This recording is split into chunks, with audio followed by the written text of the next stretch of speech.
I have seen several terrible FNaF World character tier lists. Like, there's so many bad ones. But now I'm here as a professional player and the best in the world to actually give you a good tier list. So I just want to get something out of the way really quick. If you own gift boxes, you are automatically an S tier character. It doesn't matter what other move you have. If you own gift boxes, you are just automatically S tier. Or this in a more better way. All right. So Coffee is the best character in the game.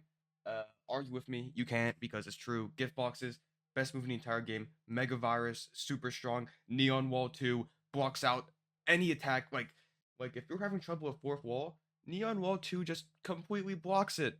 Coffee's the best character in the game. You can't argue about it. And like Crying Child's pretty much actually Crying Child's pretty bad except for the fact that he knows gift boxes.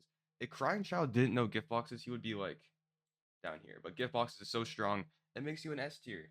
And also characters who are S tier, pretty much every single update 2 character, except for purple guy. And also I'd rank them in this order. Yeah, so if you're up here, you're the best. If you're all the way down here, you're the worst. Yeah, but this is our S tier. Gift boxes an update 2, except for purple guy. Alright. We got our S tier out of the way. Now let's go all the way down to D tier. Who's absolutely trash? And Endo Plush is absolutely trash.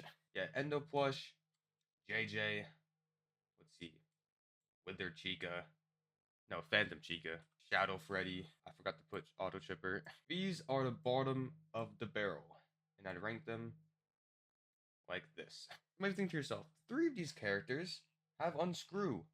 And here's the thing, I don't like Unscrew. I think it's super lame. Like, if you're just sitting there spamming Unscrew until you win, that's just a lame strategy. And just because you can have a 2% chance of one-shotting any guys doesn't make you a strong character. It just makes you a gimmick character. A character who just sits there and uses one move. And hopefully, oh, fingers crossed, you get the good luck. It's lame. It's lame. I'm sorry. It's lame. Oh, and also Toy Freddy's down here too. I forgot to put him there. Now let's head over to the C tier. This is where we have a lot of characters. Like our first character in the C tier. Like our first character in the C tier. Balloon Boy. Balloon Boy's actually not even that bad. He's not as bad as people say he is. Balloon's a pretty strong move. It's a little bit RNG based, but not too bad. Hot Cheese is a really good move. Pretty early. I mean, early on, Balloon Boy is actually pretty solid. There's no reason to not use Balloon Boy if you get him like over like Toy Freddy.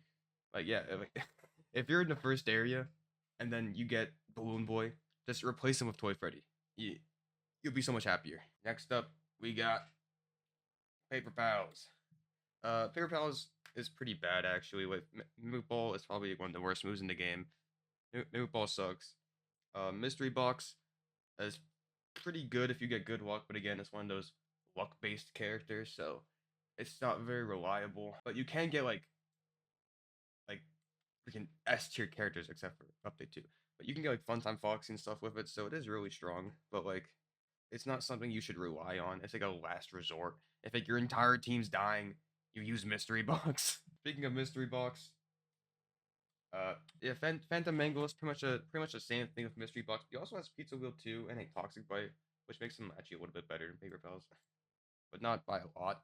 Also, people like Foxy is C tier because jump scare is really strong, like for the entirety of the game, and Hot Cheese is really good. But there's better jump scare and Hot Cheesers than actual Foxy. Like a better jump scare being Phantom Marionette, which I actually in my first playthrough he was in my final team. I used Phantom Marionette to beat the game, so that's pretty cool. I just spam jump scare. Oh, I forgot to put you down here as well. That's my bad. Also in C tier, I think Withered Bonnie's also not very good. I Beam is super strong early on. Yeah, like if you're in C tier, you're good early on in the game, like in the first couple areas. Like after you beat Bouncer, there's like no point in actually using them. But Withered Bonnie is good. I Beam, Pizza Wheel, Unscrew too. Uh, it's alright. It's alright. Also think a lot of healers are here too, like Chica. Mangle's not a healer, but I also think Mangle's here. Alright, now it's time for the beloved B tier. You're a mid characters. Like I can use you early game and I can use you late game. And it's not you're not too overpowered for early game, but you're not too strong for late game. So it's fine. And this is where like Freddy. Bonnie, and Toy Chica are. These are like the three. Oh, and Toy Bonnie. These are shoot, Toy Bonnie's S tier. My bad. These are like the three good characters.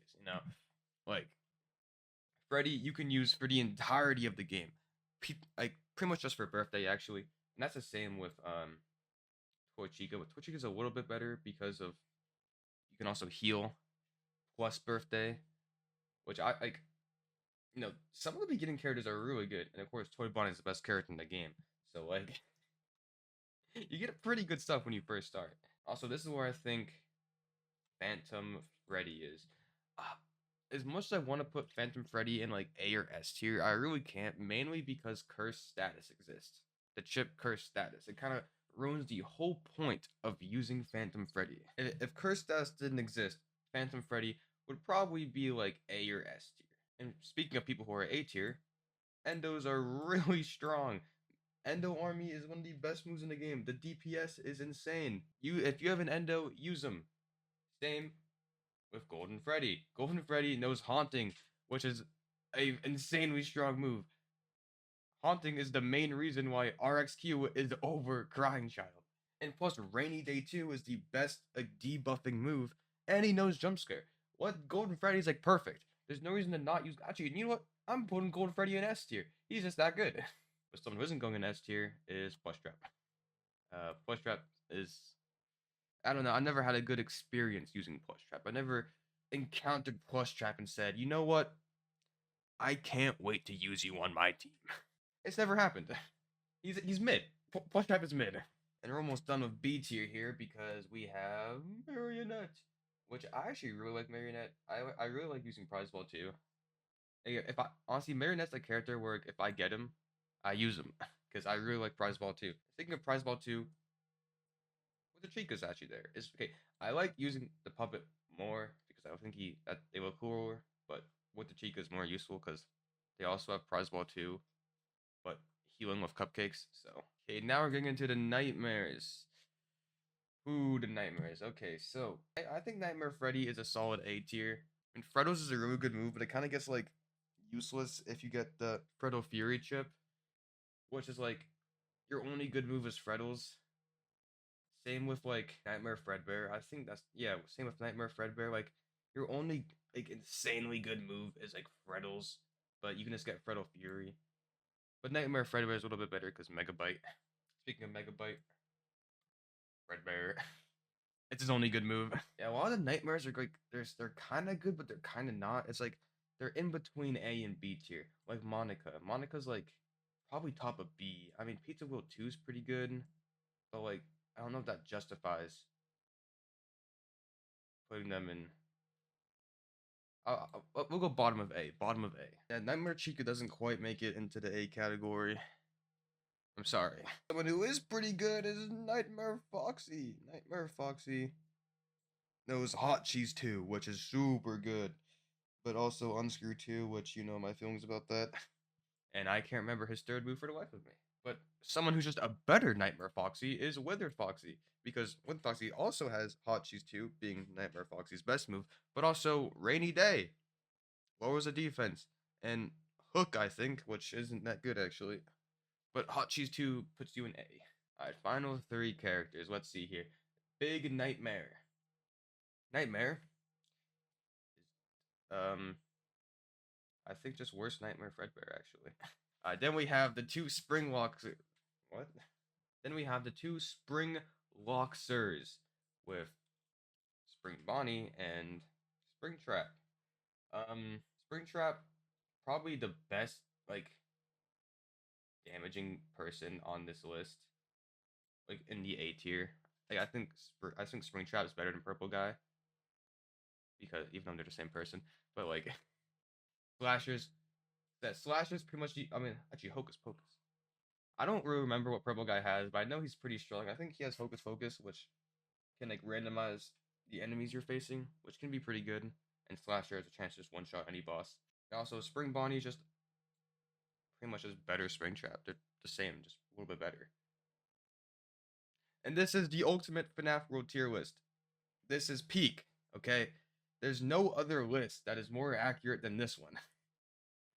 If you want a good FNaF World tier list, screenshot this. Because this is perfect. Anyway, I don't have a video idea for today. That's why I made this. Bye. And while editing, I also realized that, like, you have, like, hot cheese too, which makes you a little bit better than, what is it, Foxy? So, this is the true tier list now.